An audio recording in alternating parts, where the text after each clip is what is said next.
Guys, ఈ reel లో మనం కోడింగ్ లో ఎక్కువగా యూజ్ చేసే బ్రేక్ అండ్ కంటిన్యూ గురించి తెలుసుకుందాం. ఈ రీల్ లాస్ట్ వరకు చూడండి. ఈ బ్రేక్ అండ్ కంటిన్యూ ని మనం ప్రోగ్రామింగ్ లాంగ్వేజెస్ లో లూప్ కంట్రోల్ స్టేట్మెంట్స్ అని కూడా అంటాం. బేసిక్ గా మనం ఈ లూప్ కంట్రోల్ స్టేట్మెంట్స్ ని ఎందుకు యూజ్ చేస్తామంటే లూప్స్ ని ఒక స్పెసిఫిక్ కండిషన్ దగ్గర టర్మినేట్ చేయడానికి అండ్ ఒక కండిషన్ దగ్గర లూప్ ని స్కిప్ చేయడానికి ఈ లూప్ కంట్రోల్ స్టేట్మెంట్స్ మనం యూజ్ చేస్తాం.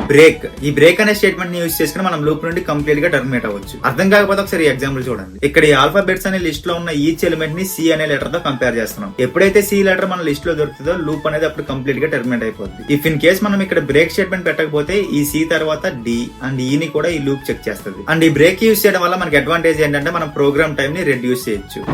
ఈ కంటిన్యూ కీవర్డ్ ని యూజ్ చేయడం వల్ల మనం లూప్ నుండి కంప్లీట్ గా టర్మినేట్ అవ్వకుండా ఒక స్పెసిఫిక్ కండిషన్ ని మాత్రమే స్కిప్ చేయడానికి కంటిన్యూ స్టేట్మెంట్ అనేది యూజ్ అవుతుంది. ఇక్కడ కనిపిస్తున్న ఈ ఎగ్జాంపుల్ లో ఓన్లీ సి అనే లెటర్ ని మాత్రమే స్కిప్ చేసి రిమైనింగ్ లెటర్స్ అన్నిటిని ప్రింట్ చేసాం. సో మీరు ప్రోగ్రామింగ్ లాంగ్వేజ్ నేర్చుకుంటే ఈ బ్రేక్ అండ్ కంటిన్యూ అస్సలు స్కిప్ చేయకండి, ఎందుకంటే ఇవి మోస్ట్ ఇంపార్టెంట్ కాన్సెప్ట్స్. అండ్ ఈ బ్రేక్ అండ్ కంటిన్యూ రిలేటెడ్ కొన్ని practice questions and coding examples అన్ని కలెక్ట్ చేసి మన వెబ్సైట్ లో పోస్ట్ చేశాను. ఇప్పుడే కామెంట్స్ లోకి వెళ్ళి కోడ్ అని కామెంట్ చేయ, నేనే దీని లింక్ నీకు పర్సనల్ గా పంపిస్తా. దీని లింక్ మన పేజ్ బయోలో కూడా మెన్షన్ చేశాను. అండ్ కోడింగ్ నేర్చుకుంటున్న మీ ఫ్రెండ్స్ కి అండ్ మీ క్లాస్మేట్స్ అందరికీ రీల్ షేర్ చేయ, వాళ్ళకి కూడా యూజ్ అవుద్ది.